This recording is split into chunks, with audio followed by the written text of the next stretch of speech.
ما ننسخ من آیة أو ننسها نأت بخير منها أو مثلها ألم تعلم أن الله على كل شيء قدير ألم تعلم أن الله له ملك السماوات والأرض وما لكم من دون الله من ولي ولا نصير صدق اللہ العظیم۔ ان آیات مبارکہ کا ترجمہ اگرچہ ہم کر چکے ہیں، لیکن اس کا جو اصل مفہوم ہے اور اس کا پس منظر ہے اس کو سمجھنا ضروری ہے۔ آپ کو معلوم ہے کہ اللہ کا دین آدم سے لے کر این دم تک ایک ہی ہے۔ نوح کا دین، موسیٰ کا دین، عیسیٰ کا دین، محمد کا دین صلی اللہ علیہ وسلم وعلیہ الصلوۃ دین ایک ہی ہے۔ شریعتوں میں فرق رہا ہے، اور یہ فرق جو رہا ہے اس کا اصل سبب یہ ہے کہ نوع انسانی مختلف اعتبارات سے ارتقاء کی مراحل طے کر رہی تھی۔ ذہنی پختگی، شعور کی پختگی، پھر سوشل ایولیوشن، تمدنی ارتقاء، یہ مسلسل جاری تھا۔ لہذا اس ارتقاء کے جس مرحلے میں رسول آئے اسی کی مناسبت سے ان کو تعلیمات دے دی گئیں۔ ان میں وہ حصے بھی تھے کہ جو ایٹرنل ہیں، جو ہمیشہ رہیں گے، اور ایسے بھی تھے کہ جو اس زمانے کی مناسبت سے تھے۔ اب جب اگلا رسول آئے گا تو ظاہر بات ہے کہ ان میں سے کچھ چیزوں میں تغیر و تبدل ہو جائے گا، کچھ چیزیں نئی آ جائیں گی، کچھ پرانی ساقط ہو جائیں گی۔ یہ پرانی چیزوں کا ساقط ہونا یہ کہلاتا ہے ناسخ ہونا، ناسخ و منسوخ کا مسئلہ، کہ وہ حکم منسوخ ہو گیا اور اس کی جگہ پر کوئی اور حکم آ گیا ہے۔ یا تو اللہ تعالیٰ تعین کے ساتھ منسوخ فرماتے ہیں، یا یہ کہ اس شے کو سرے سے لوگوں کے ذہنوں سے زائل کر دیتے ہیں۔ اعتراض یہ کر رہے تھے یہودی کہ اگر تو یہ دین وہی ہے جو موسیٰ کا تھا تو ظاہر بات ہے کہ پھر شریعت پوری وہی ہونی چاہیے۔ اس کے اعتراض کا جواب ہے جو یہاں دیا جا رہا ہے، اور یہی مسئلہ پھر قرآن میں بھی ہے۔ قرآن کی بھی تدریج کے ساتھ شریعت کی تکمیل ہوئی ہے۔ جیسا کہ میں نے پہلے عرض کیا تھا، شریعت کا بلو پرنٹ آپ کو سورہ بقرہ میں مل جائے گا آگے چل کر، لیکن شریعت کی تکمیل ہوئی ہے سورہ مائدہ میں۔ یہ جو تقریباً 5-6 سال کا وقفہ ہے، اس میں کچھ احکام شروع میں دیے گئے، پھر ان میں رد و بدل کر کے، اور پھر آخر میں الیوم اکملت لکم دینکم واتممت علیکم نعمتی ورضیت لکم الاسلام دینا۔ تو یہ ناسخ و منسوخ کا مسئلہ صرف سابقہ شریعتوں اور شریعت محمدی میں نہیں ہے صلی اللہ علیہ وسلم، بلکہ خود شریعت محمدی میں بھی زمانی اعتبار سے ارتقاء ہوا ہے۔ کہ پہلے شراب کے بارے میں حکم دیا گیا کہ اس کی مضرت زیادہ ہے، گناہ کا پہلو زیادہ ہے، کچھ فائدے بھی ہیں، بس۔ اس کے بعد آیا اگر شراب کے نشے میں ہو تو نماز مت پڑھو، نماز کے قریب مت جاؤ۔ سورہ مائدہ میں آخری حکم آ گیا، حل انتم منتہون، اب باز آتے ہو کہ نہیں آتے، حرام کر دیا گیا۔ تو یہ تدریجاً ہوا ہے۔ تو ناسخ و منسوخ قرآن میں بھی ہے، اور ناسخ و منسوخ قرآن اور تورات کے مابین بھی ہے۔ تو ہم نہیں منسوخ کرتے کوئی آیت یا بھلوا دیتے ہیں اس کو، نأتی بخیر منہا، ہم اس سے بھی بہتر لے آتے ہیں، او مثلہا، یا اس جیسی ہی۔ الم تعلم ان اللہ علی کل شیء قدیر، اب یہ کہ یہ تو اللہ کی اتھارٹی ہے، مالک الملک وہ ہے، دین اس کا ہے، اس میں وہ جس طریقے سے چاہے کسی چیز کے اندر تبدیلی پیدا کر دے۔ الم تعلم ان اللہ لہ ملک السماوات والارض ما لکم من دون اللہ من ولی ولا نصیر ام تریدون ان تسألوا رسولکم کما سئل موسیٰ من قبل، کیا تم یہ چاہتے ہو کہ سوال کرو یا مطالبہ کرو اپنے رسول سے بھی اسی طرح کے جس طرح کی باتیں کی گئی تھی موسیٰ سے پہلے؟ مثلا ہم دیکھ چکے ہیں کہ ان سے کہا گیا کہ ہم نہیں مانیں گے جب تک کہ اللہ کو دیکھ نہ لے عیاناً، یا اسی طرح کے اور مطالبے جو حضرت موسیٰ علیہ السلام سے کیے جاتے تھے۔ یہاں مسلمانوں کو سکھایا جا رہا ہے کہ اس روش سے باز آؤ، ایسی بات تمہارے اندر پیدا نہیں ہونی چاہیے۔ وَمَن يَتَبَدَّلِ الْكُفْرَ بِالْإِيمَانِ فَقَدْ ضَلَّ سَوَاءَ السَّبِيلِ، ظاہر بات ہے ایسی حرکتیں بھی اب مسلمانوں میں سے بھی جو منافقین ان میں شامل تھے وہی کر رہے ہوں گے۔ اس لیے فرمایا کہ جو کوئی ایمان کو ہاتھ سے دے کر کفر کو لے لے گا، یعنی منافق چونکہ دو طرفہ ہوتا ہے، اب اس کا بھی امکان ہوتا ہے کہ یکسو ہو جائے کفر کی طرف، اور اس کا بھی امکان ہوتا ہے کہ بالآخر یکسو ہو جائے ایمان کی طرف۔ مذبذبین بین ذالک کی کیفیت میں جو مبتلا ہے، اس کے دو یہ امکانات ہیں۔ تو جو کفر کی طرف جا کر مستقل طور پر راغب ہو گیا اس کا ذکر ہے، ومن یتبدل الکفر بالایمان فقد ضل سواء السبیل، تو وہ تو سیدھی راہ سے بھٹک گیا۔ ود کثیر من اہل الکتاب لو یردونکم من بعد ایمانکم کفارا، اہل کتاب میں سے بہت سے لوگ ہیں جو چاہتے ہیں کہ کسی طرح لوٹا کر لے جائیں تمہیں تمہارے ایمان کے بعد پھر کفار بنا دیں۔ یہ ایسے ہی ہے کہ جیسے کسی بلی کی دم کٹ جائے تو وہ یہ چاہے گی کہ ساری بلیوں کی دمیں کٹ جائیں تاکہ وہ کوئی علیحدہ سے نمایاں نہ رہے۔ تو وہ چاہتے تھے کہ یہ چیزیں جو ہیں ان کو واپس لے آیا جائے، اہل ایمان کو بھی کفر میں لے آیا جائے، حسدا من عند انفسہم، اور یہ ان کا طرز عمل ان کے حسد کی وجہ سے کہ کیوں یہ نعمت جو ہے ان کو دے دی گئی۔ من بعد ما تبین لہم الحق، اس کے بعد کہ ان پر حق بالکل واضح ہو چکا ہے، وہ جان چکے ہیں، پہچان چکے ہیں، کسی مغالطے میں نہیں ہے، غلط فہمی میں نہیں ہے۔ فاعفوا واصفحوا، یہ بہت اہم ہے مقام۔ تو اے مسلمانوں تم معاف کرتے رہو اور صرف نظر سے کام لو۔ اس کا اصل مطلب کیا ہے؟ ابھی تو چونکہ مدنی دور کا آغاز ہو رہا ہے، ابھی کشمکش کے اور کشاکش کے اور مقابلے کے اور تصادم کے بڑے سخت مراحل آ رہے ہیں۔ چونکہ تمہارا سب سے پہلا جو محاذ ہے وہ تو کفار مکہ کے خلاف ہے، سب سے بڑھ کر وہی آئیں گے، تم پر حملے کریں گے، جنگیں ہوں گی، تو فوری طور پر یہ جو آستین کے سانپ ہیں ان کو ابھی چھیڑو مت، جب تک یہ پڑے رہیں ڈورمنٹ، انہیں پڑا رہنے دو۔ ایک وقت آئے گا، یہاں یوں سمجھیے کہ یہ حکم دیا رہا ہے فی الحال انہیں چھیڑو مت، ان کے طرز عمل کے بارے میں زیادہ توجہ نہ دو، فاعفو، معاف کرتے رہو، درگزر کرتے رہو۔ اور وصفحو کہتے ہیں، صفح کہتے ہیں ایک طرف کا، یہ صفح ہے، یہ ورق ہے، صرف نظر کر لینا، دیکھا اندیکھا کر لینا، نظر انداز کر دینا، حتی یاتی اللہ بامرہ، یہاں تک کہ اللہ اپنا فیصلہ لے آئے۔ ایک وقت آئے گا کہ پھر مسلمانوں کو غلبہ آخری حاصل ہو جائے گا، اور جب جو یہ باہر کے دشمن ہیں ان سے تم نبٹ لو گے، پھر یہ کہ ان اندرونی دشمنوں کے خلاف بھی تمہیں اب آزادی دی جائے گی کہ ان کو بھی ان کے کیفر کردار تک پہنچا دو۔ ان اللہ علی کل شیء قدیر، یقیناً اللہ ہر چیز پر قادر ہے۔ واقیموا الصلاۃ وآتوا الزکاۃ، نماز قائم رکھو، زکوٰۃ دیتے رہو۔ وما تقدموا لانفسکم من خیر تجدوہ عند اللہ، اور جو کچھ بھی تم خیر میں سے، بھلائی میں سے اپنے لیے آگے بھیجو گے، کوئی مال خرچ کر رہے ہو تو خرچ کہاں ہو گیا؟ وہ تو اللہ کے ہاں ڈپازٹ ہو گیا، جمع ہو گیا، تو ڈیوائن بینک کے اندر۔ وما تقدموا لانفسکم من خیر تجدوہ عند اللہ، اسے اللہ کے پاس پاؤ گے۔ ان اللہ بما تعملون بصیر، یقیناً جو کچھ تم کر رہے ہو اللہ اسے دیکھ رہا ہے۔ وقالوا لن يدخل الجنة الا من كان هودا او نصارى، اب دیکھیے جب یہ نئی امت اب تشکیل پا رہی ہے تو یہودی اور نصرانی جو ایک دوسرے کے دشمن تھے مسلمانوں کے مقابلے میں جمع ہو گئے، انہوں نے کہنا یہ شروع کیا، وقالوا لن يدخل الجنة، ہرگز نہیں داخل ہوگا جنت میں، الا من كان هودا او نصارى، سوائے اس کے جو یا تو یہودی ہو یا نصرانی ہو۔ جیسے ہمارے ہاں بھی ہوتا ہے، اہل حدیث کے مقابلے میں دیوبندی بریلوی جمع ہو جائیں گے، چاہے وہ آپس میں ایک دوسرے کے ساتھ جو بھی ان کا بیر ہے وہ اپنی جگہ ہے۔ اسی طریقے سے اہل تشیع کے مقابلے میں شاید اور جو ہے اہل سنت کے لوگ جمع ہو جائیں۔ تو ایک کامن اینمی جب آ جاتا ہے تو پھر یہ ہے کہ وہ لوگ جن کے اپنے اندر بڑی کنٹرڈکشنز ہیں وہ پھر ایک متحدہ محاذ بناتے ہیں۔ وقالوا لن يدخل الجنة الا من كان هودا او نصارى تلك امانيهم، یہ لفظ دوبارہ آ گیا، یہ ان کی خواہشات ہیں، من گھڑت خیالات ہیں، ان کی وشفل تھنکنگ ہے۔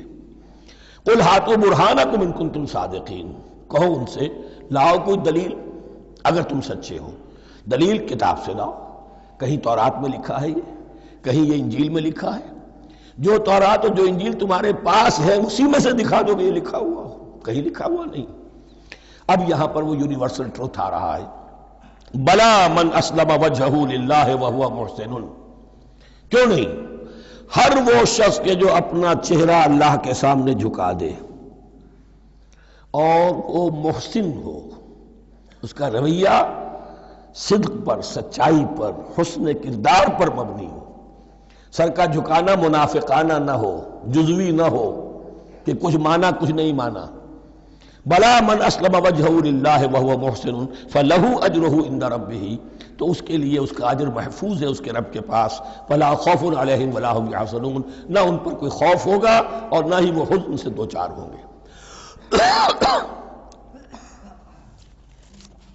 یہ دوسری آیت ہے کہ جس سے کچھ لوگوں نے استدلال کیا ہے کہ ایمان بالرسالت ضروری نہیں ہے. اب دیکھیے اس کا جواب وہی ہوگا. نمبر ایک تو یہ، ہر جگہ پر ساری چیزیں بیان نہیں کی جایا کرتی. کوئی چیز کہیں بیان کی گئی، کوئی کہیں بیان کی گئی ہے. کتاب کو لینا ہے تو پوری کو پوری ایک کتاب کی حیثیت سے. دوسرا یہ کہ یہ سارا سلسلہ کرام جو ہے، جو دو بریکٹس کے مابین آ رہا ہے، اس میں پہلے سے ہے وَآمِنُوا بِمَا أَنزَلْتُ مُصَدِّقًا لِمَا مَعَكُمْ وَلَا تَكُونُوا أَوَّلَ كَافِرٍ بِهِ. تو وہ تو ضرب کھا رہی ہے اس پورے کے پورے مضامین کے سلسلے سے جو ان دو بریکٹوں کے درمیان آ رہا ہے. اب دیکھیے، ایک طرف تو ان کا کہنا یہ تھا کہ جنت میں داخل نہیں ہوگا مگر وہی جو یہودی ہو یا نصرانی ہو. اب عمل کیا ہے؟ وَقَالَتِ الْيَهُودُ لَيْسَتِ النَّصَارَىٰ عَلَىٰ شَيْءٍ، یہودی کہتے ہیں نصارہ کی کوئی حیثیت نہیں، کوئی بنیاد نہیں، کوئی جڑ نہیں. وَقَالَتِ النَّصَارَىٰ لَيْسَتِ الْيَهُودُ عَلَىٰ شَيْءٍ، اور نصارہ کہتے ہیں کہ یہود کی کوئی بنیاد نہیں، بے بنیاد لوگ ہیں، کوئی حقیقت ان کی حقانیت ہے ہی نہیں. وَهُمْ يَتْلُونَ الْكِتَابَ، اور مزہ یہ ہے کہ دونوں ایک کتاب پڑھ رہے ہیں. اولڈ ٹیسٹمنٹ تو مشترک ہے یہودیوں میں اور عیسائیوں میں، یہ بہت اہم نکتہ ہے. اور جدید عیسائیت میں جو ایک بہت بڑی طاقت ابھر رہی ہے امریکہ میں، وہ ہے کہ جو یہ عیسائیت کو جیوڈائز کر رہی ہے. کیونکہ رومن کیتھولک مذہب جو تھا اس نے تو چونکہ گویا کہ سارا رشتہ توڑ لیا تھا بائبل سے، سارا اختیار پوپ کے ہاتھ میں آ گیا تھا. لیکن پروٹیسٹنٹس نے پھر بائبل کو قبول کیا. اب اس کی منطقی انتہا یہ کہ اولڈ ٹیسٹمنٹ کے اوپر بھی اب ان کی توجہ ہو رہی ہے کہ آخر یہ بھی تو ہم مانتے ہیں کہ ہماری کتاب ہے اور اس میں جو کچھ لکھا ہے اس کو نظر انداز کیسے کر سکتے ہیں. تو حال ہی میں ہم نے جو ایک سیمینار کیا تھا امریکہ میں، جس میں ایک یہودی عالم بھی آئے تھے، ایک عیسائی بھی آئے تھے، اور مسلمانوں کی طرف سے بھی ہمارے ایک ساتھی بلال کوشل نے بات کی تھی. تو وہاں ایک یہودی عالم نے کہا کہ اس وقت اسرائیل کو سب سے بڑی سپورٹ جو مل رہی ہے وہ ان عیسائیوں سے مل رہی ہے امریکہ میں سے، کہ جو اس وقت ایونجلسٹ کہلاتے ہیں وہاں پر، اور جو ایک بڑا فرقہ بن کر ابھر رہے ہیں. بہرحال یہ ان کا طرز عمل ہے. وَهُمْ يَتْلُونَ الْكِتَابَ، اور وہ دونوں کے دونوں کتاب کے پڑھنے والے ہیں. كَذَلِكَ قَالَ الَّذِينَ لَا يَعْلَمُونَ مِثْلَ قَوْلِهِمْ، اسی طرح کہا تھا ان لوگوں نے کہ جو کچھ بھی نہیں جانتے، انہی کی سی بات کہی تھی. یعنی یہ اشارہ ہے مشرکین مکہ کی طرف. فَاللَّهُ يَحْكُمُ بَيْنَهُمْ يَوْمَ الْقِيَامَةِ فِيمَا كَانُوا فِيهِ يَخْتَلِفُونَ، تو اللہ تعالیٰ فیصلہ کر دے گا ان کے مابین قیامت کے دن ان تمام باتوں کا جن میں کہ یہ اختلاف کر رہے تھے. وَمَنْ أَظْلَمُ مِمَّنْ مَنَعَ مَسَاجِدَ اللَّهِ أَنْ يُذْكَرَ فِيهَا اسْمُهُ وَسَعَىٰ فِي خَرَابِهَا. اب دیکھیے یہاں جو بقیہ یہ آیات آ رہی ہیں، اگرچہ خطاب تو ہے وہ بریکٹس کے مابین، خطاب میں بنی اسرائیل، لیکن اب یہاں کچھ ریفرنسز اہل مکہ کی طرف شروع ہو گئے ہیں. اور اس کے بعد سے حضرت ابراہیم کا تذکرہ آئے گا، پھر تحویل قبلہ کا ذکر آئے گا. تحویل قبلہ میں ظاہر بات ہے کہ وہ قبلہ جو ہے وہ مشرکین مکہ کے قبضے میں تھا اس وقت. اس حوالے سے ریلیونٹ کچھ مضامین جو ہیں اس کی تمہید باندھی جا رہی ہے. یہ ساری تمہید ہے جو آگے آنے والا مضمون ہے تحویل قبلہ، جو علامت تھی اس بات کی کہ اب وہ سابقہ امت مسلمہ معزول کر دی گئی اور نئی امت محمد صلی اللہ علیہ وسلم اس مقام پر نصب کر دی گئی، انسٹال کر دی گئی. اس کے حوالے سے جو مسئلے اٹھیں گے اسی لیے قال الذین لا یعلمون مثل قولہم، میں نے عرض کیا کہ یہ مشرکین مکہ کی طرف اشارہ ہے. وَمَنْ أَظْلَمُ مِمَّنْ مَنَعَ مَسَاجِدَ اللَّهِ يُذْكَرَ فِيهَا اسْمُهُ، اس سے بڑھ کر ظالم کون ہوگا جو اللہ تعالیٰ کی مسجدوں سے لوگوں کو روکے کہ وہ اس میں اس کا نام لے سکے. چونکہ مشرکین مکہ نے مسلمانوں کو محروم کر دیا تھا حرم سے، اب وہاں جانے کی ان کو اجازت نہیں تھی. سن 6 میں حضور گئے بھی ہیں، تب بھی یہ کہ صلح حدیبیہ ہو گئی، واپس آنا پڑا، عمرہ کرنے کی اجازت نہیں ملی. سن 7 میں پھر ہوا ہے. تو یہ 7 برس بہت شاہ گزرے ہیں محمد الرسول اللہ صلی اللہ علیہ وسلم اور اہل ایمان پر. اب یہاں ذکر ہو رہا ہے ان کا قریش کا. وَمَنْ أَظْلَمُ مِمَّنْ مَنَعَ مَسَاجِدَ اللَّهِ أَنْ يُذْكَرَ فِيهَا اسْمُهُ وَسَعَىٰ فِي خَرَابِهَا، اور وہ اس کی تخریب میں لگے ہوئے ہیں. یہ خراب تخریب سے اسی سے بنا ہے. یہ تخریب دو طرح کی ہوتی ہے. ایک ظاہری تخریب ہوتی ہے، کسی مسجد کو گرا دینا، اور ایک ظاہری نہیں باطنی معنوی ہوتی ہے. وہ جو تخریب ہے وہ یہ ہے کہ توحید کی بجائے اسے شرک کا اڈا بنا دیا ہے. وہ تو دنیا کے بتکدوں میں پہلا وہ گھر خدا کا، ہم اس کے پاسباں ہیں، وہ پاسباں ہمارا. 360 بت رکھ دیے گئے اس گھر میں لا کر جو ابراہیم نے تعبیر کیا تھا توحید خالص کے لیے. وَسَعَىٰ فِي خَرَابِهَا، یہ لفظ ذرا نوٹ کر لیجئے. یہ ایک حدیث میں بھی آیا ہے، بڑی دلدوز حدیث ہے، اور میں چاہتا ہوں کہ آپ اسے ذہن میں رکھیں. حضور نے فرمایا یوشک ان یاتی علی الناس زمان، اندیشہ ہے کہ لوگوں پر یعنی میری امت پر ایک زمانہ ایسا بھی آ جائے گا. اب گنتے جائیے. لا یبقى من الاسلام الا اسمہ، اسلام میں سے اس کے نام کے سوا کچھ نہیں بچے گا. ولا يبقى من القرآن الا رسمہ، قرآن میں سے اس کے رسم الخط، الفاظ اور حروف کے سوا کچھ نہیں بچے گا. اسی کی اللہ تعالیٰ نے ضمانت دی ہے، یہ محفوظ رہے گا رسم عثمانی. مساجدہم عامرۃ، ان کی مسجدیں آباد تو بہت ہوں گی. وَهِيَ خَرَابٌ مِّنَ الْهُدَىٰ، ہدایت سے خالی ہو جائیں گے. یہ خراب کے لفظ سے هِيَ خَرَابٌ مِّنَ الْهُدَىٰ. وَعُلَمَاؤُهُمْ شَرُّ النَّاسِ تَحْتَ أَدِيمِ السَّمَاءِ، اور ان کے علماء آسمان کی چھت کے نیچے کی بدترین انسان ہیں.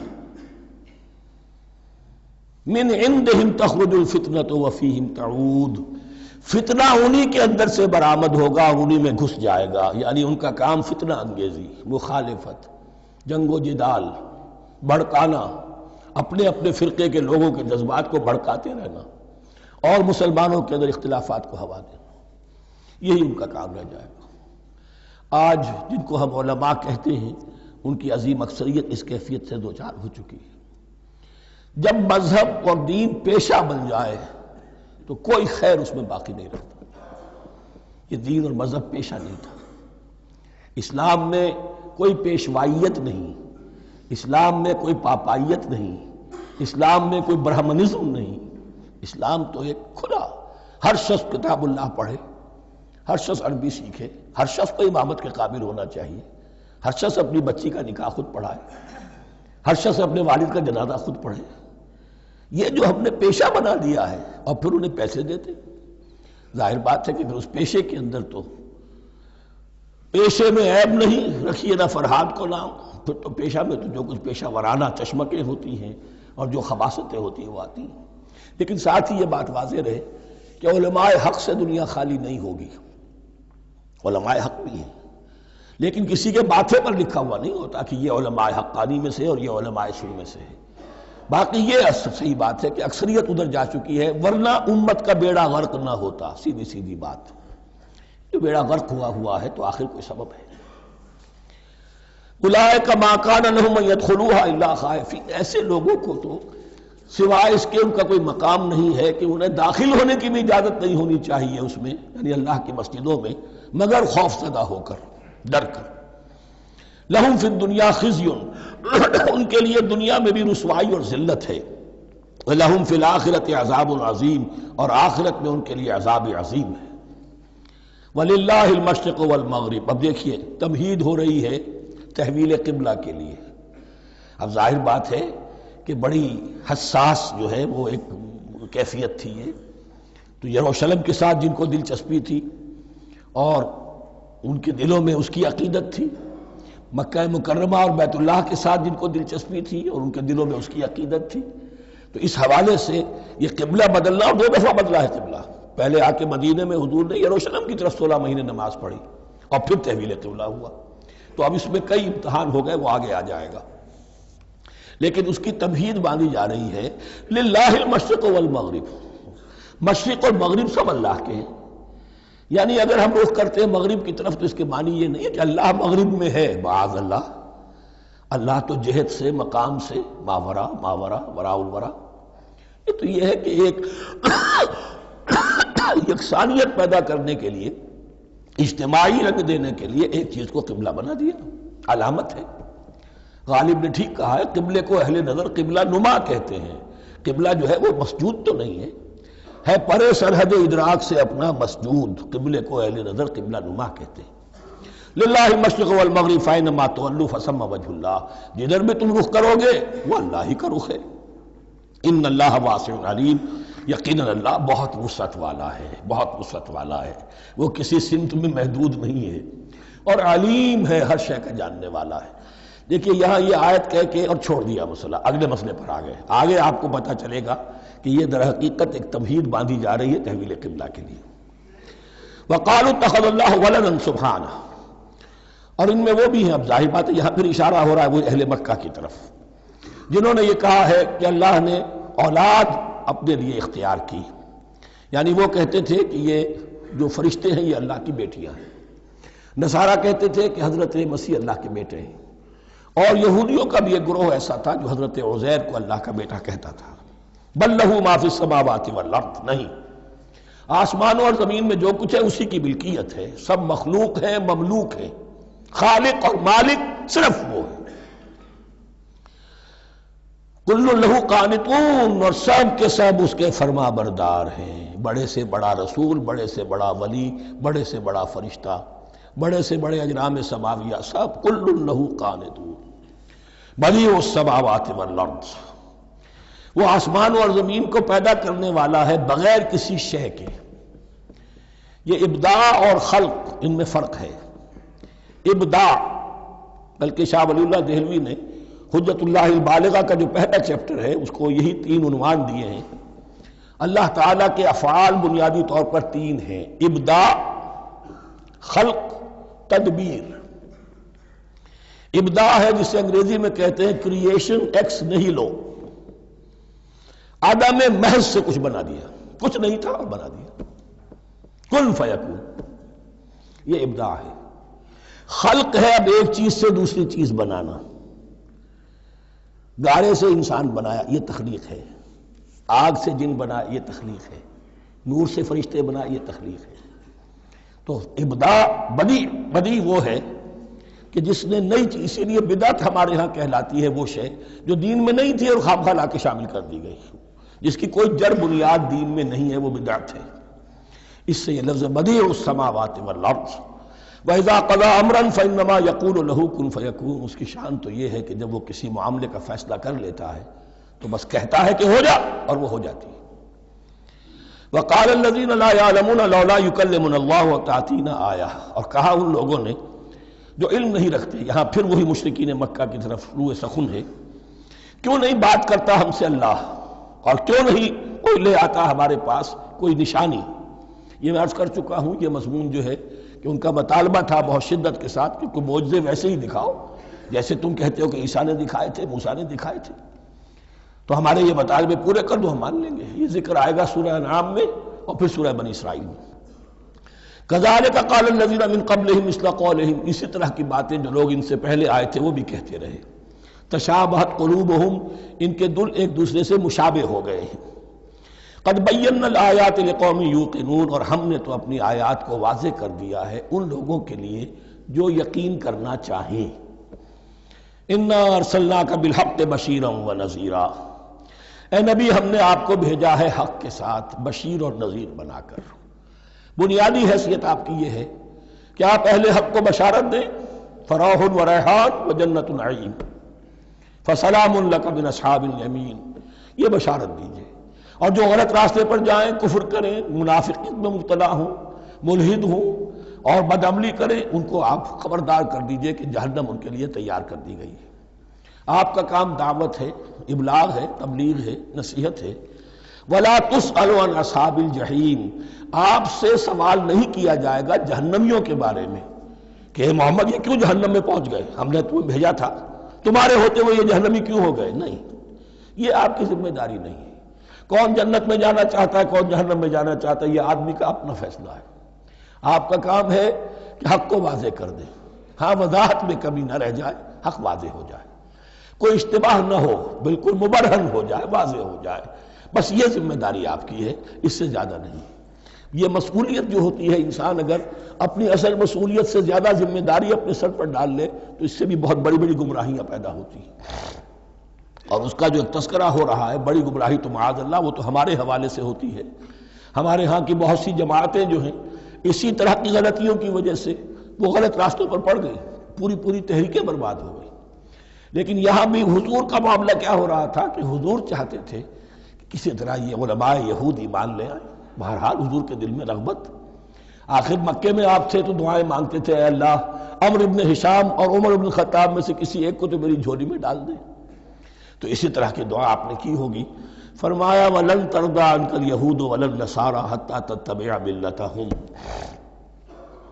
اے نبی کسی مغالطے میں نہ رہیے، ہرگز راضی نہیں ہوں گے آپ سے نہ یہ یہودی اور نہ نصرانی جب تک کہ آپ پیروی نہ کریں ان کی ملت کی۔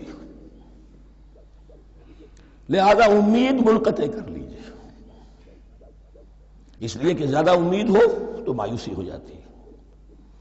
اقبال نے بہت خوب کہا ہے بندہ مومن کے بارے میں، جس کی امیدیں قلیل جس کے مقاصد جلیل۔ مقصد اونچا لیکن امید قلیل رکھیے، اللہ چاہے گا تو ہو جائے گا، نہیں چاہے گا تو میرا کام تو اپنی حد تک اپنا فرض ادا کر دینا ہے۔ اس سے زیادہ کی جو ہے خواہش اپنے دل میں پالیں گے، کسی اجلت پسندی میں گرفتار ہو جائیں گے، کہیں دائیں بائیں ہک اور کرک کے ذریعے سے کہیں پہنچنے کی کوشش کریں گے اور اپنے آپ کو بھی برباد کر دیں گے۔ لن ترضى عنك اليهود ولا النصارى حتى تتبع ملتهم قل ان هدى الله هو الهدى، کہہ دیجئے دیکھو ہدایت تو ہے اللہ کی ہدایت۔ وَلَئِنِ اتَّبَعْتَ أَهْوَاءَهُمْ، اور اے نبی آپ بھی کان کھول کر سن لیں، اگر آپ نے ان کی خواہشات کی پیروی کی، یہاں ہم جوڑ دیں گے الفاظ بالفرض بفرض محال، اگر آپ نے ان کی خواہشات کی پیروی کی کچھ چلو لے دو کر معاملہ کر لو، کچھ ان کی بات مانو، کچھ اپنی بات منوا لو۔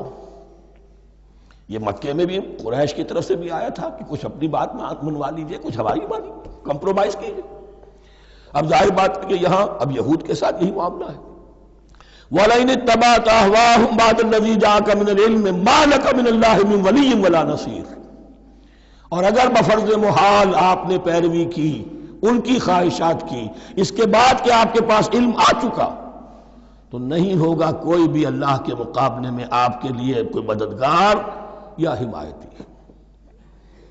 معاذ اللہ معاذ اللہ، حق کی تلوار بڑی ننگی ہے، اور یہاں اللہ کا عدل یہ فرد سے فرد تک بدلتا نہیں ہے، نہ امت سے امت کی طرف بدلے گا، قوم اور کسی اور قوم سے ایک معاملہ، کسی دوسری قوم سے کوئی اور معاملہ نہیں۔ اللہ کے اصول ہیں، اللہ کے قوانین ہیں، اس کی فطرت ہے، فطرت اللہ التی فطر الناس علیہا، پھر یہ کہ اس کی سنت ہے، لن تجد لسنت اللہ تحویلا ولن تجد لسنت اللہ تبدیلا۔ الذین آتیناہم الکتاب یتلونہ حق تلاوتہ، وہ لوگ کہ جنہیں ہم کتاب دیتے ہیں وہ اس کی تلاوت کرتے ہیں جیسا کہ اس کی تلاوت کا حق ہے۔ اس پر میں نے اپنے کتابچے میں بحث کی ہے، تلاوت کا اصل حق کیا ہے۔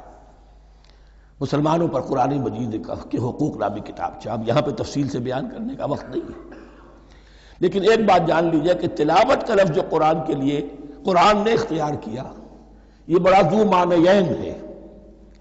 تلا یتلو ہم اسے بھی کہتے ہیں پڑھنا، اور تلا یتلو کسی کے پیچھے پیچھے چلنے کو کہتے ہیں۔ والشمس وضحاها والقمر اذا تلاها، سورج کے بعد پیچھے آتا ہے چاند۔ تو یتلو کے معنی کیا ہے؟ when you are reading the book you are following the text۔ بعض لوگوں کو دیکھا ہوگا انگلی ان کی چلتی ہے ساتھ ساتھ، وہ بیچارے جو زیادہ ماہر نہیں ہیں تو تاکہ نگاہ ادھر سے ادھر نہ ہو جائے، ایک سطر سے دوسری سطر پر نہ پہنچ جائے، انگلی بھی ساتھ ساتھ پھیرتے ہیں، تو فالوئنگ دی ٹیکسٹ۔ لیکن اس تلاوت کا اصل حق کیا ہوگا؟ جب آپ اس کتاب کو فالو کریں، اسے اپنا امام بنائیں، اس کے پیچھے چلیں، اس کا اتباع کریں، اس کی پیروی کریں، جس کی کہ دعا ہم کرتے ہیں وَاجْعَلْهُ لَنَا إِمَامًا وَنُورًا وَهُدًى وَرَحْمَةً، تو اللہ تو بنائے گا ہمارا امام اس کو اسی وقت جب کہ ہم فیصلہ کر لیں کہ ہم اس کتاب کے پیچھے چلیں گے۔ الذین آتیناہم الکتاب یتلونہ حق تلاوتہ اولئک یؤمنون بہ۔ جو اللہ کی کتاب کی تلاوت کا حق ادا کریں اور اس کی پیروی بھی کریں، وہی ہیں جو اس پر ایمان رکھتے ہیں۔ جو نہ تلاوت کا حق رکھتے ہوں ادا کریں، نہ پیروی کریں، وہ دعویٰ کریں کہ ہمارا ایمان ہے تورات پر اور کتاب پر، تو یہ دعویٰ جو ہے جھوٹا دعویٰ ہے۔ میں وہ حدیث آپ کو سنا چکا ہوں، ما آمن بالقرآن من استحل محارمہ، جس شخص نے قرآن کی کسی حرام کردہ شے کو اپنے لیے حلال کر لیا، اس کا قرآن پر کوئی ایمان نہیں۔ وَمَن يَكْفُرْ بِهِ فَأُولَٰئِكَ هُمُ الْخَاسِرُونَ، اور جو اس کا کفر کرے گا تو وہی لوگ ہیں خسارے میں رہنے والے۔ اب وہ بریکٹ بند ہو رہی ہے،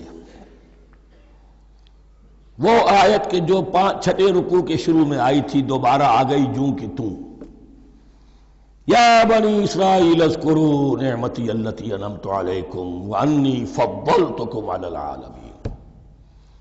یہ ترتیب ذہن میں رکھیے۔ اور دوسری آیت بھی جو کہ تو صرف یہ ہے کہ ترتیب تھوڑی سی بدلی ہے۔ بریکٹ یوں بناتے ہیں تو اس کی چونچ ادھر ہوتی ہے تو اس کی چونچ ادھر ہوتی ہے، تو اسی طریقے سے ذہن میں رکھیے کہ دوسری آیت کی ترتیب تھوڑی سی بدل دی ہے، درمیانی، اور وہ بھی درمیان میں چونچ والا معاملہ جو ہوتا ہے۔ وَاتَّقُوا يَوْمًا لَا تَجْزِي نَفْسٌ عَن نَفْسٍ شَيْئًا، یہ تو جو کہ تو وہی ہے، ڈرو اس دن سے جس دن کوئی جان کسی دوسری جان کے کام نہ آ سکے گی۔ وَلَا يُقْبَلُ مِنْهَا عَدْلٌ، وہاں کیا تھا وَلَا يُقْبَلُ مِنْهَا شَفَاعَةٌ، یہاں کیا آیا وَلَا يُقْبَلُ مِنْهَا عَدْلٌ، نہ اس سے کوئی فدیہ قبول کیا جائے گا۔ وَلَا تَنْفَعُهَا شَفَاعَةٌ، یہ شفاعت بعد میں لے آئے، عدل پہلے لے آئے، وہاں شفاعت پہلے ہے عدل بعد میں، بس یہ تبدیلی ہے۔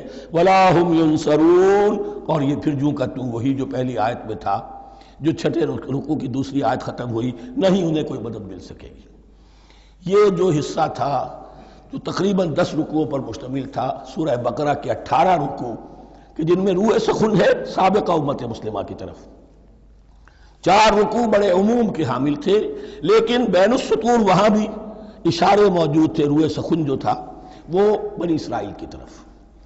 10 رکوعوں میں صراحت کے ساتھ ساری گفتگو انہی سے ہے، الا یہ کہ ایک جگہ مسلمانوں سے خطاب کر لیا، کچھ آخر میں اہل مکہ کا تذکرہ بھی ہو گیا۔ اب اس کے بعد ذکر شروع ہو رہا ہے حضرت ابراہیم علیہ السلام کا۔ وہ بات سمجھ لیجئے کہ کیا وجہ ہے اس کی۔ دیکھیے حضرت ابراہیم کی نسل کی یہ 2 شاخیں چلی، ویسے تو 3 ہیں۔ عام طور پر لوگوں کے علم میں ہے کہ 2 بیویاں تھیں، حضرت ہاجرہ سے حضرت اسماعیل پیدا ہوئے، بڑے تھے، حضرت سارہ سے حضرت اسحاق، ان کے بیٹے یعقوب، یعقوب کے 12 بیٹے بنی اسرائیل۔ حضرت اسماعیل کو حضرت ابراہیم نے آباد کیا خانہ کعبہ کے پاس لا کر، بواد غیر ذی زرع، تو وہاں یہ جو ایک نسل چلی۔ لیکن نبوت جو ہے حضرت ابراہیم کے بعد حضرت اسماعیل کو تو ملی، اس کے بعد مسلسل یوں سمجھیے کہ تقریباً 3000 کا فصل ہے سالوں کا کہ کوئی نبوت اس شاخ میں نہیں آئی۔ نبوت کا سلسلہ چلا دوسری شاخ میں، حضرت یعقوب، حضرت اسحاق، حضرت یعقوب، حضرت یوسف، چلتے جائیے، اور پھر حضرت موسیٰ اور عیسیٰ سے شروع ہو کر حضرت موسیٰ اور ہارون سے شروع ہو کر حضرت عیسیٰ اور یحییٰ تک 1400 برس مسلسل۔ اگرچہ تیسری شاخ بھی تھی، بنو قطورہ کہلاتے، تیسری اہلیہ آپ کی تھی قطورہ، بنی قطورہ میں سے ان کی اولاد بڑی کثیر تھی، ان میں سے ایک مدین تھے، مدین یا مدیان، ان میں حضرت شعیب کی بعثت ہوئی تھی۔ حضرت شعیب بھی حضرت ابراہیم کی نسل میں سے ہیں، لیکن بنی مدیان میں سے۔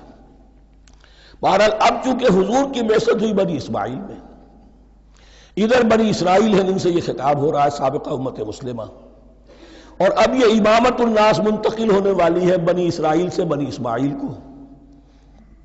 تو اب اگر اس انتقال کے وقت نقل، اگر وہ جو کامن فیکٹر ہے اس کا تذکرہ کیا جائے تو بات آسان ہو جائے گی۔ ابراہیم ہی تو جد امجد ہے نا تمہارے، تم یعقوب کی اولاد ہو، ٹھیک ہے، لیکن یعقوب کس کے بیٹے تھے؟ اسحاق کس کے بیٹے تھے؟ ابراہیم کے۔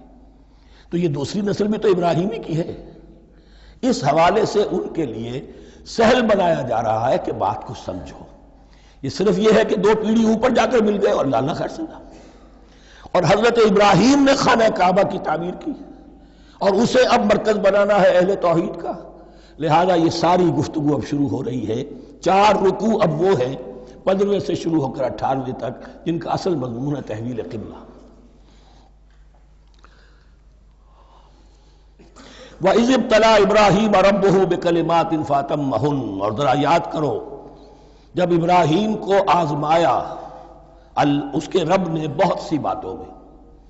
میرا ایک کتاب چاہے حضرت ابراہیم کی شخصیت پر، حج اور عید الاضحیٰ اور ان کی اصل روح، اور اس میں ایک تحریر ہے ایک تقریر ہے۔ جو تحریر ہے وہ مجھے بہت پسند ہے کہ کیسے کیسے امتحان آئے ہیں حضرت ابراہیم علیہ السلام پر۔ فَأَتَمَّهُنَّ، اب یہ ایک جملے میں ایک پوری داستان ہے۔ اس نے ان سب کو پورا کیا، سب میں پاس ہو گیا، ہر امتحان سے کامیابی کے ساتھ with flying colors ہر امتحان سے نکلے۔ قال انی جاعلک للناس اماما، تب ہم نے کہا اے ابراہیم اب میں تمہیں نوع انسانی کا امام بنانے والا ہوں۔ قال ومن ذریتی، انہوں نے کہا اور میری نسل کے بارے میں بھی یہ وعدہ ہے کہ نہیں؟ قال لا ینال عہد الظالمین، فرمایا میرا یہ عہد ظالموں سے متعلق نہیں ہوگا۔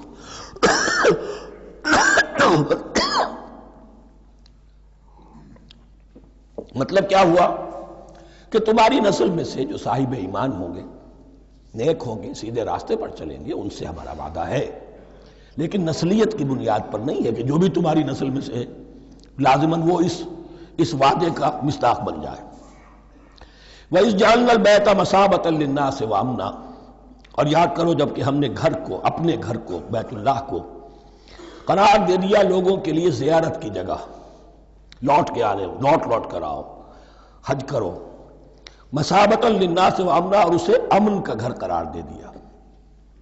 واتخذوا من مقام ابراہیم مصلی، اور ہم نے حکم دیا کہ مقام ابراہیم کو اپنی جائے نماز بنا لو، نماز پڑھنے کی جگہ بنا لو۔ آج کل تو بعض علماء نے یہ کہا ہے کہ مقام ابراہیم سے مراد کوئی خاص پتھر نہیں ہے، بلکہ اصل میں وہ تو پوری جگہ جو تھی وہ مقام ابراہیم، حضرت ابراہیم وہاں آباد ہوئے تھے۔ لیکن صحیح بات وہی ہے جو ہمارے سلف سے چلی آ رہی ہے، روایات پختہ ہیں اس کے بارے میں کہ یہ جس طریقے سے حجر اسود جنت سے آیا ہے، ایسے ہی یہ بھی ایک پتھر تھا کہ جو جنت سے لایا گیا حضرت ابراہیم کے لیے جب وہ تعمیر کر رہے تھے، کوئی اور ذرائع تو ابھی تھے ہی نہیں، اس کے اوپر وہ کھڑے ہوتے تھے اور یہ پتھر ہی اونچا ہوتا جاتا تھا خود۔ اب جیسے جیسے تعمیر اوپر جا رہی ہے تو اس کے لیے یہ پتھر اونچا ہوتا تھا، وہ پتھر ہے جو مقام ابراہیم اب بھی محفوظ ہے، اور وہاں پر پھر طواف کر کے کعبے کا مکمل، پھر اس کے آس پاس جو ہے 2 رکعت جو ہے وہ ادا کی جاتی ہے نماز۔ وَعَهِدْنَا إِلَىٰ إِبْرَاهِيمَ وَإِسْمَاعِيلَ أَن طَهِّرَا بَيْتِيَ لِلطَّائِفِينَ وَالْعَاكِفِينَ وَالرُّكَّعِ السُّجُودِ، اور ہم نے عہد لے لیا تھا ابراہیم اور اسماعیل سے کہ تم دونوں ہمارے اس گھر کو، بیتیا میرے اس گھر کو پاک رکھو۔ اب یہ تطہیر بھی دونوں طرح کی ہوگی، ظاہری صفائی بھی ہو، گند نہ ہو، تاکہ زائر آئیں تو ان کے دلوں میں جو کدورت پیدا نہ ہو، کوفت نہ ہو، کھلی فضا ہو، صاف رکھو۔ اور تطہیر باطنی، وہاں توحید کا چرچا ہو، کوئی اور کفر اور شرک جو ہے وہ نہ آنے پائے۔ ان طہرا بیتی للطائفین والعاکفین، طواف کرنے والوں کے لیے، اعتکاف کرنے والوں کے لیے، والرکع السجود، اور رکوع اور سجود کرنے والوں کے لیے۔ وَإِذْ قَالَ إِبْرَاهِيمُ رَبِّ اجْعَلْ هَٰذَا بَلَدًا آمِنًا وَارْزُقْ أَهْلَهُ مِنَ الثَّمَرَاتِ مَنْ آمَنَ مِنْهُمْ بِاللَّهِ وَالْيَوْمِ الْآخِرِ، اور یاد کرو جب کہ ابراہیم نے کہا تھا اے میرے پروردگار اس گھر کو امن کی جگہ بنا دے، اور اس کے رہنے والوں، اس کے ہاں آباد ہونے والوں کو یعنی بنی اسماعیل کے لیے ان کو رزق عطا فرما، میووں کا اور پھلوں کا۔ من آمن منہم باللہ والیوم الآخر، اب یہاں حضرت ابراہیم خود رک گئے کہ میں اپنی ساری اولاد کے لیے یہ دعا نہ کروں، اس لیے کہ وہاں روک دیا گیا تھا لا ینال عہد الظالمین۔ تو جو بھی ان میں سے ایمان اور عمل صالح والے ہوں اور یوم آخر پر ایمان رکھتے ہوں، اجعل هذا البلد آمنا وارزق اهله من الثمرات من آمن منهم باللہ والیوم الآخر۔ اب یہاں دیکھیے اللہ تعالیٰ نے گویا کہ ہم کہیں گے ازرہ شفقت مسکراتے ہوئے گویا کہ فرمایا کہ ابراہیم قال ومن کفر، تمہاری اولاد میں سے جو کفر کرے گا فأمتعه قلیلا، اس کو بھی میں دنیا کا ساز و سامان تو دوں گا، امامت میں شامل نہیں کر سکتا، لیکن یہ کہ دنیاوی طور پر مال و متاع جو ہے وہ ان کو بھی میں دوں گا۔ ومن کفر فأمتعه قلیلا ثم اضطره الى عذاب النار، ہاں پھر اسے کشاں کشاں لے آؤں گا جہنم کے عذاب کی طرف، وبئس المصیر، اور وہ بہت ہی بری جگہ ہے لوٹنے کی۔ وَإِذْ يَرْفَعُ إِبْرَاهِيمُ الْقَوَاعِدَ مِنَ الْبَيْتِ وَإِسْمَاعِيلُ، اور یاد کرو جب کہ ابراہیم اٹھا رہے تھے ہمارے گھر کی بنیادوں کو، اور اسماعیل، باپ بیٹا دونوں لگے ہوئے تھے۔ یہاں لفظ جو قواعد آیا ہے اس کو نوٹ کیجئے، قواعد قاعدے کی جمع ہے اور یہ بنیادوں کو کہا جاتا ہے، اور اس میں اشارہ ہے حضرت ابراہیم اصل معمار اور بانی نہیں ہے کعبے کے، کعبہ بنایا ہے حضرت آدم نے۔ ان اول بیت وضع للناس للذی ببکۃ، پہلا گھر۔ اب کیسے ممکن تھا حضرت آدم علیہ السلام کے زمانے سے لے کر اور حضرت ابراہیم تک کم و بیش جو ہے 4000 برس ہے، عام اندازہ جو ہے تورات کا اگر آپ لگائیں تو کوئی مسجد نہیں بنی ہوگی کیا؟ یہ پہلا گھر ہے، پہلا وہ گھر خدا کا۔ تو اس کی بنیادیں رہ گئی تھیں، باقی وہ امتداد زمانہ سے، اور چونکہ یہ سیلاب کا راستہ تھا، سیلاب کی وجہ سے وہ سب جو ہے دیواریں بہہ گئی تھی، صرف بنیادیں تھیں۔ ان بنیادوں کو پھر وَإِذْ بَوَّأْنَا لِإِبْرَاهِيمَ مَكَانَ الْبَيْتِ، یہ سورہ حج میں جا کر مضمون تفصیل سے آئے گا۔ اب میں آئے گا کہتا ہوں، آ چکا ہے حقیقت کے اعتبار سے، اس لیے کہ یہ ساری مکی صورتیں ہیں جو نازل ہو چکی ہیں سورہ بقرہ سے بہت پہلے۔ تو جب وہ ان بنیادوں کو اٹھا رہے تھے تو دعائیں مانگ رہے تھے، ربنا تقبل منا انک انت السمیع العلیم، اے رب ہماری اس کوشش کو، ہماری اس مشقت کو، محنت کو قبول فرما۔ باہر گھر بنا رہے ہیں، پتھر اٹھا اٹھا کر لا رہے ہیں، حضرت اسماعیل کی عمر اس وقت لگ بھگ 13 برس ہے، ہاتھ بٹا رہے ہیں۔ ربنا تقبل منا انک انت السمیع العلیم، اے رب ہماری اس کوشش کو شرف قبول عطا فرما، یقیناً تو سب کچھ سننے والا اور جاننے والا ہے۔ ربنا وجعلنا مسلمین لک، اور اے رب ہمیں اپنا فرما بردار بنائے رکھ۔ نوٹ کیجئے ابراہیم کہہ رہے ہیں، تو میں اور آپ اگر مطمئن ہو جائیں کہ میری موت لازماً حق پر ہوگی تو بہت بڑا دھوکہ ہے۔ ڈرتے رہنا چاہیے، اللہ کی پناہ طلب کرتے رہنا چاہیے۔ ربنا وجعلنا مسلمین لک، اے اللہ ہم دونوں کو اپنا فرما بردار بنائے رکھ، ومن ذریتنا امۃ مسلمۃ لک، اور ہم دونوں کی نسل میں سے اٹھائیو برپا کی جو ایک امت جو تیری فرما بردار امت ہو۔ وارنا مناسکنا، اور اے پروردگار تیرا گھر تو ہم نے یہ بنا دیا، اب اس کے جو رسومات ہیں وہ ہمیں سکھا، جو مناسک حج ہیں، ارنا مناسک، اب کیسے حج کریں، کیا آداب ہوں گے، طواف کیسے ہوگا، کیا کریں گے۔ وَتُبْ عَلَيْنَا، اور ہم پر اپنی شفقت کی نظر فرما، اِنَّكَ أَنْتَ التَّوَّابُ الرَّحِيمُ، یقیناً تو ہی ہے بہت ہی زیادہ توبہ کا قبول فرمانے والا اور شفقت کے ساتھ رجوع کرنے والا اور رحم فرمانے والا۔ ربنا وَبَعِثْ فِيهِمْ رَسُولًا مِّنْهُمْ،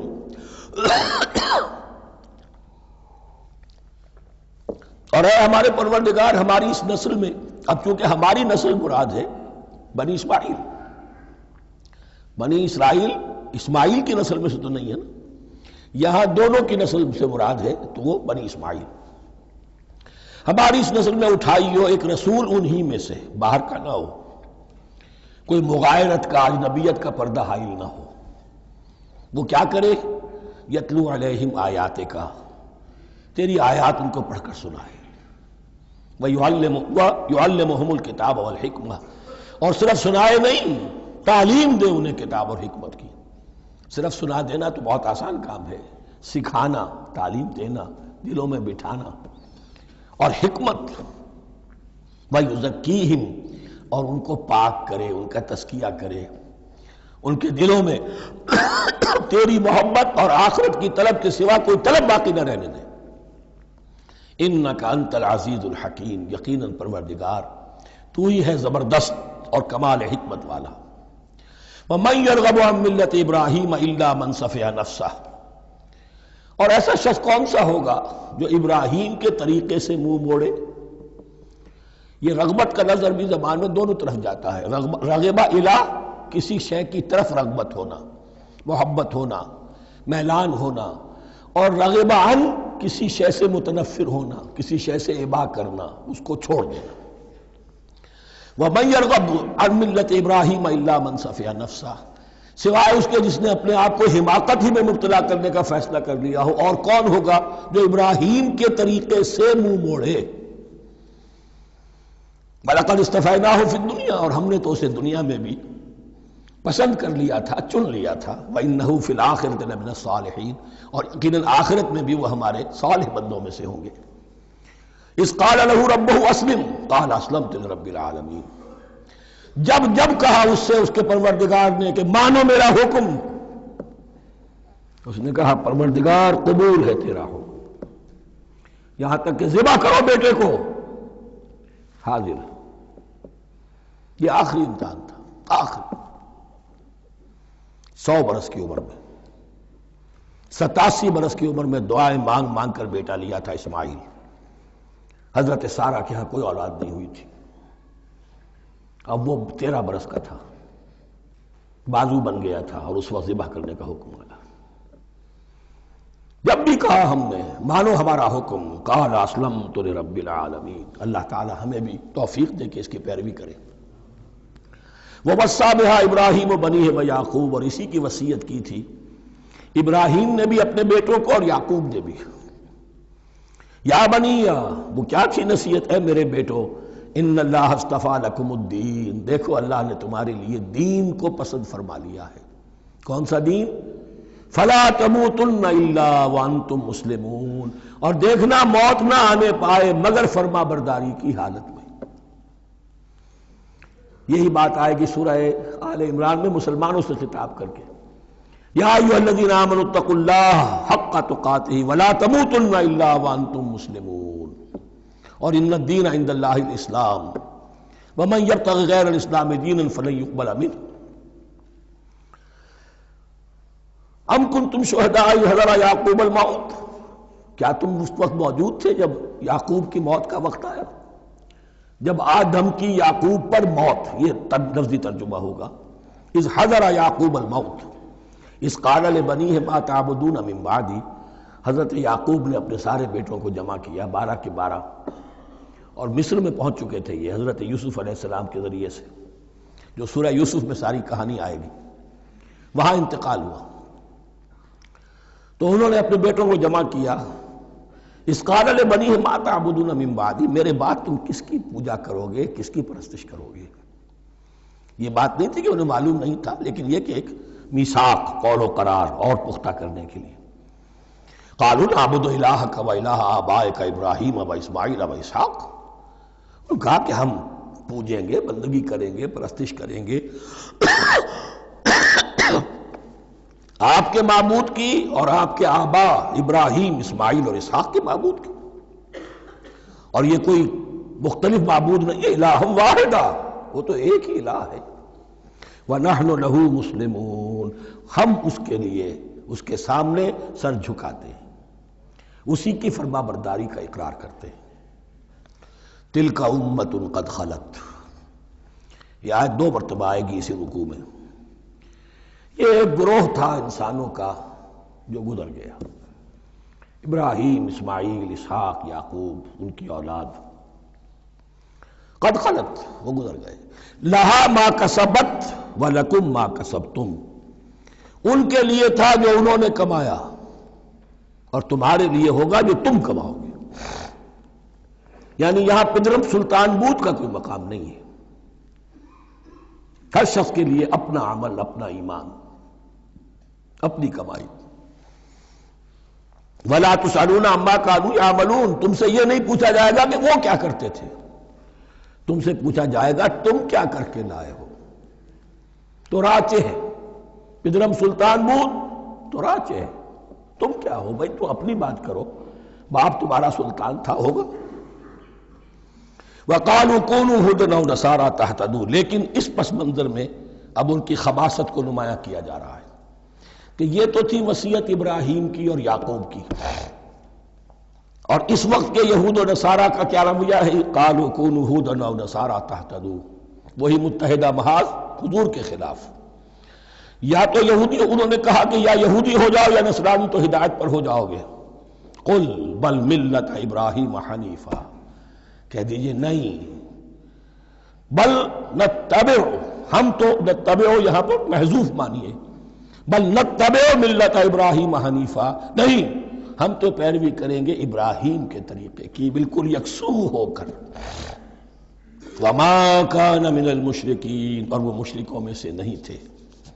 قولوا آمنا باللہ، اب یہاں مسلمانوں کو حکم دیا جا رہا ہے، دیکھو تم ان کے جو کچھ وہ کہتے ہیں اس کے جواب میں تم یہ کہو، قولوا کہو آمنا باللہ، ہم ایمان رکھتے ہیں اللہ پر، وما انزل الینا، اور جو کچھ نازل کیا گیا ہماری جانب، وما انزل الی ابراہیم و اسماعیل و اسحاق و یعقوب، اور جو کچھ نازل کیا گیا ابراہیم اور اسماعیل اور اسحاق اور یعقوب کی طرف، والاسباط، اور ان کی اولاد کی طرف، وما اوتی موسیٰ و عیسیٰ، اور جو کچھ دیا گیا موسیٰ کو اور عیسیٰ کو، وما اوتی النبیون من ربہم، اور جو کچھ دیا گیا تمام نبیوں کو ان کے رب کی طرف سے، لا نفرق بین احد منہم، ہم ان میں سے کسی کے مابین تفریق نہیں کرتے، ہم سب کو مانتے ہیں۔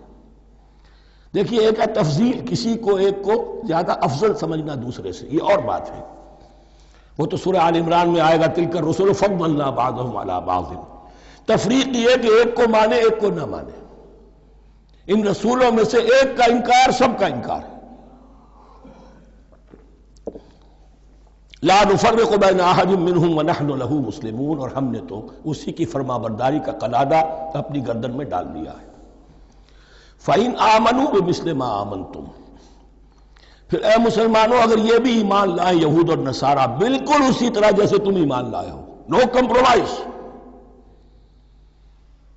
ٹھیک ٹھیک وہی دین اختیار کریں، وہی راستہ جو کہ محمد کے ذریعے سے تمہیں دیا گیا صلی اللہ علیہ وسلم، فَإِنْ آمَنُوا بِمِثْلِ مَا آمَنْتُمْ بِهِ فَقَدْ اهْتَدَوْا، تب وہ ہدایت پر ہوں گے۔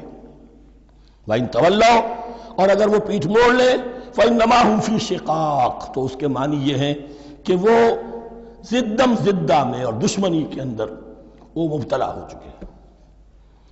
فَسَيَكْفِيكَهُمُ اللَّهُ، تو اے نبی آپ کے لیے ان کے مقابلے میں اللہ کافی رہے گا، آپ فکر نہ کریں، آپ کسی کمپرومائز کی دعوت کی طرف توجہ ہی نہ دیں، کچھ دو کچھ لو کا معاملہ سوچیں بھی نہ، ان کی مخالفتوں سے آپ مرعوب نہ ہوں، ان کی دھمکیوں کا کوئی اثر نہ دیں۔ فَسَيَكْفِيكَهُمُ اللَّهُ، اللہ کافی رہے گا آپ کے لیے ان سب کے مقابلے میں۔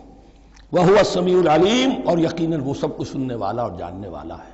ایسا نہیں ہے کہ اسے معلوم نہ ہو کہ آپ اس وقت کن حالات میں ہیں، کیسی مشکلات میں ہیں، کس طرح کی نازک صورتحال دن بدن جو ہے شکل بدل رہی ہے، لیکن آپ قائم رہیں۔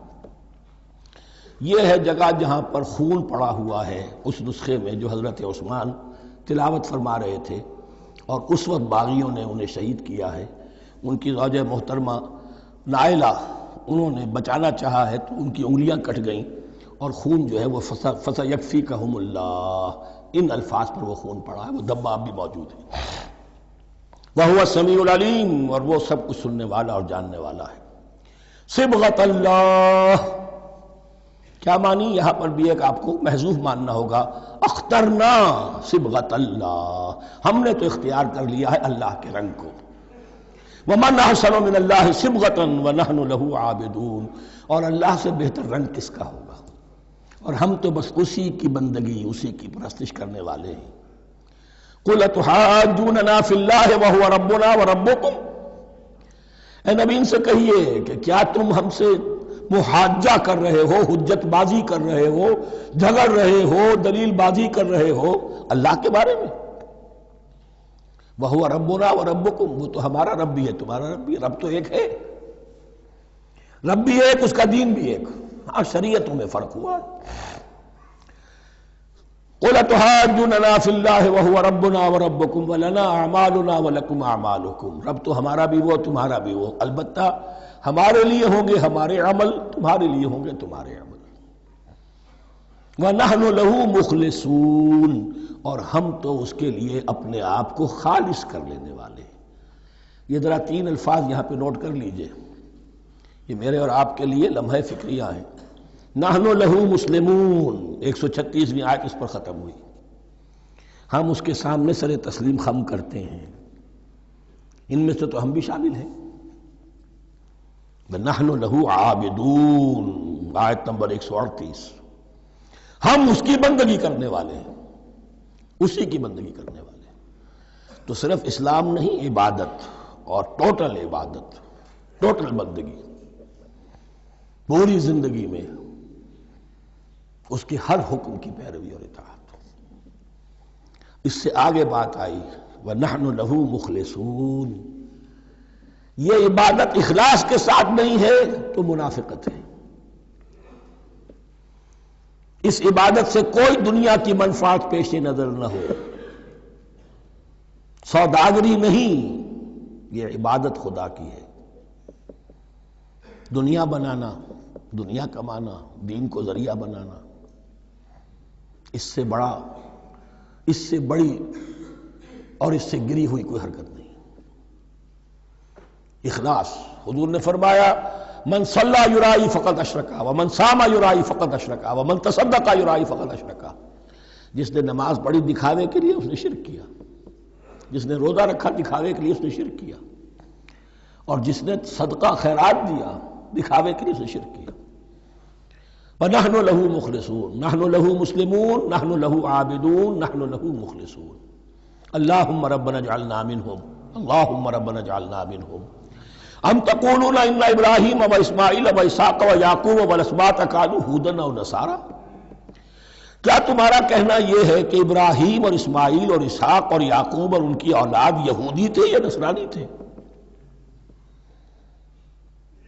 تم جو کہتے ہو کہ یا یہودی ہو جاؤ یا نصرانی تب ہدایت پاؤ گے، تو ابراہیم یہودی تھے یا نصرانی؟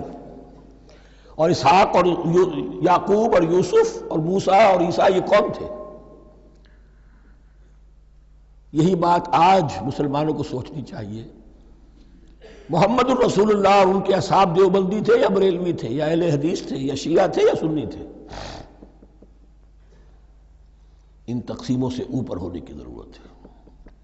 اللہ کے ساتھ اخلاص کا تقاضا یہ ہے، ٹھیک ہے ایک فقہی مسلک کے اعتبار سے ایک شخص کسی مسلک کی پیروی کر رہا ہے، لیکن اپنے آپ کو اس سے آئیڈینٹیفائی کرانا اور اس مسلک کو مقدم رکھنا دین پر، اور اس مسلک ہی کے لیے محنت اور مشقت اور بھاگ دوڑ تبلیغ ہو رہی ہے اسی کی، یہ چیز بالکل اس اصل حقیقت کے خلاف ہے کہ جو اللہ کے دین نے ہمیں سکھائی ہے۔ ام تقولون ان ابراہیم و اسماعیل و اسحاق و یعقوب والاسباط کانوا ھودا او نصارا قل انتم اعلم ام اللہ، کہیے ان سے کہ تم زیادہ جانتے ہو یا اللہ زیادہ جانتا ہے۔ ومن اظلم ممن کتم شہادۃ عنده من اللہ، کان کھول کر سن لو، اس سے بڑھ کر ظالم کون ہوگا جس نے اللہ کی ایک گواہی جو اس کے پاس تھی اسے چھپا لیا۔ تمہارے پاس گواہیاں ہیں، علماء یہود جانتے تھے یہ اللہ کے رسول ہیں جن کے ہم منتظر تھے، اس گواہی کو چھپائے بیٹھے۔ ومن اظلم ممن کتم شہادۃ عنده من اللہ وما اللہ بغافل عما تعملون، اور اللہ ہرگز غافل نہیں ہے کہ اس سے جو تم کر رہے ہو۔ تلک امۃ قد خلت، یہ گروہ مقدس جماعت تھی یہ جس کے یہ گلے سرسبت تھے، یہ گزر گئے۔ لہا ما کسبت ولکم ما کسبتم، جو کمائی انہوں نے کی، جو عمل انہوں نے کمائے وہ ان کے لیے، تمہارے لیے نہیں۔ تمہارے لیے وہ ہوگا جو تم کماؤ گے۔ ولا تسألون عما كانوا يعملون، اور تم سے ان کے عمل کے بارے میں نہیں پوچھا جائے گا کہ انہوں نے کیا کیا، تم سے سوال یہ ہوگا کہ تم نے کیا کیا۔ بارک اللہ لی ولکم فی القرآن العظیم ونفعنی وإیاکم بالآیات والذکر الحکیم۔